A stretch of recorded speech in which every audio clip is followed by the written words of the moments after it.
this is the boat driver that was assaulted by that honorable member that claimed that he's a senator. The reason why I say that claimed that he's a senator, because I discovered this morning that that man is not a senator.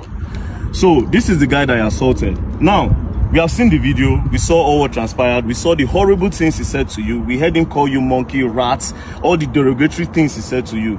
Now the question is, what happened after that video? Please. Okay, so after the video, he called some police officers. I don't know the division they were assigned to. Okay. And then they bundled me to the station. I wanted to drive the car. They said, no, I should not drive. Okay. So two sat beside me and I was in their middle. Okay. And then they drove me down to the station. Okay. When they drove me down to the station, they said I should go inside. I had calls. They didn't allow me to take my calls. Okay. So they were not asking what happened. They didn't ask me. They were asking people that were not there, the police officers. And then the police officer quickly said, I went to Honorable's house and I was fighting the Honorable. I kept mute. Did you show them the video? I have not shown anybody the video as at that time. Okay. They've not even the security person that came to bear witness as at that time have not seen the video. Okay. As at that time. Okay. So they now referred us to crime, that we should go to crime. So we went to crime. The man was not asking what happened. As I was explaining, initially I didn't explain. The man now said he cannot actually hear from one side. The other person has to come to actually give his own side of the story. And then the police officer said, when they said I fought him, they now said no, they should go and bring the man. Immediately his security man now called him, and they passed the phone to the IPO that was in charge of the case. And then the IPO was now talking to him on the phone and stepped out of the office where we were. And after some time he came back and said he wants to go and do investigation at the Honorable's house. Okay, the IPO left you at the station and said he wants to go. Which station was this? Metama police station. So it happened within Metama? It happened within Metama. Okay, so the IPO left you at the station and went to the Honorable's house. Okay. And then after, they kept me there for over 2 hours. I was behind, I was at the counter. I was not detained though. They kept you behind the counter? They kept me behind the counter. And then after 2 hours plus, he came back. And then he was now like, why did I record the video? Why did I now change he out for you? He was not trying to change the narrative. And I asked him, is there a part of the law that says I cannot record what somebody is doing to me? He was becoming a threat to me. And I had to take evidence so that people will know where I am. By this time, was the honorable member there? He wasn't there. He was at home? He was at home. So then I gave me a form to fill, to write my own statement as to what happened. As I was writing, the honorable I came. And then when he came, he started talking and he was shouting. Even at the station? Even at the station. He was calling you names? Calling me names. Like, I still kept mute and I was looking at him. So my colleagues were talking to him. Me, I've already had my own fair share of trauma from him. I don't want to actually have any engagement or any encounter with him. I just went to one corner and I sat down. And I was listening to everything he was saying. All the names he was calling me. You common boat driver, you're a poor man, you have pride in your poor, you have this, you have that. I kept mute. I said, so the problem you have now is a poor man cannot speak, that I'm in Nigeria and I shouldn't be treated as a foreigner in this country, as I'm from Delta State and I cannot be treated, I cannot have you treat me like a foreigner in my own. Now, when did you leave the station? I left the station at about, I think some minutes to 3 or so. Where's your car? My car is still at the station. So the police collected your car? They collected my car. And you left the station this morning? Yeah, I left the station. Was the honorable member detained? He wasn't detained. They let him go? They let him go. That's really, really sad. Now, I want to ask you a question. The woman that sent you that message, do you know her name? I didn't know her name per se. Do you know her business name? I don't know her business name. It was a request. But I think I checked from my boat app. I think the last request that came in when I tried calling from the app, it was, I think, Gloria.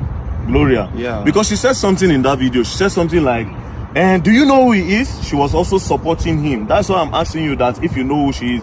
Now, what did you go and deliver to him? What even really happened? Just give me a brief summary of what happened before that video. Okay, before the video, I actually got a request on boat.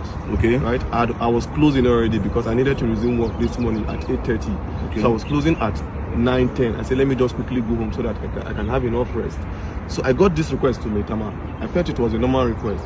And then she told me, no, that it's not a request, that I'm picking something up from a garden. Okay. Right? From a garden. Which garden? I don't know the name of the garden. She just described the garden that after Kado roundabout, okay, you will see one orange color container, and then there's a garden beside it. Okay. So I just quickly went there, parked. The girl just came without wasting time, brought the package that it's a snail. I said, Snail? okay, snail, yeah. So she dropped it. It was the girl that brought it and dropped it on the seat. She understood that part. Okay. I was like, okay, there's no problem. I'm going. So on getting to the man's house, I called him. Okay, I'm at your gate. And I said, okay, I should give it to the security man. They gave it to the security man. The security man explained where the house address is. So I drove down to the house. On approaching, I called the man again. I said, Oga, I'm here. He now said, I'm not here. That if you're here, I will see you. So I drove. He now said I should park beside one camera. When I parked beside the camera, I saw him, but I didn't know he was the one. So I saw him seated few meters away from my car. So I greeted, good evening, sir. He didn't respond. Good evening, sir. He didn't respond. So I presume he is not the one that I'm supposed to deliver this thing to. Okay. And since he didn't answer, the next thing is for me to call the person that has this package. The next thing I dialed the person's number, and his phone rang. And then the next thing he was like, are you stupid? Are you mad? Are you a fool? Bring my stuff for me. So I was not happy at the way he talked to me because I was doing my professional job, right? I was not happy. So I was like, okay, this thing you're saying to me, it has not gotten to it. Normally, I'm not even supposed to bring this thing to you. You are supposed to come and pick it yourself. Yeah. That was the only thing that got him angry. You are asking me to come to your car to pick my stuff? Are you okay? Do you know who you're talking to? It's okay. I can see the anger on your face, don't worry. The truth is that Nigeria is for everybody. Nigeria is not for one person. If an honorable member will be treating people like this, then just imagine what the president supposed to do. Now, I need to remind you, we are all clamoring for the youth to come to power. See this one and our youth. I always say something.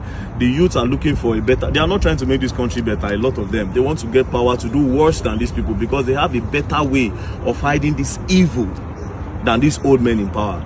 But nevertheless, the man does not have immunity. I just discovered that he's not a senator. So actually pursue this case. And I believe that the law will take its course. We'll go to... I've heard a lot of things about Maitama police station, which I'm not going to say. But I believe in the new commissioner of police that have been moved here. Commissioner of police Disu. So this case will be reported to him directly. And I believe that the law will take its course. So don't worry. You said you're not feeling well. Not feeling well. He hit me on my chest severally. He was just hitting me on my chest and I stayed mute.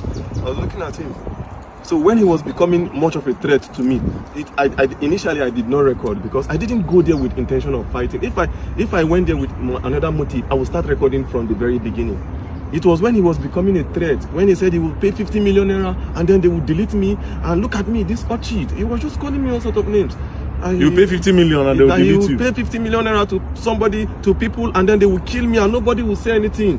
And when I noticed he was actually, this thing is becoming what I never expected, I quickly brought out my phone and you recorded. And I started recording. Don't worry, we'll go and write a petition and we'll take it up. Oh, Allah, more they go.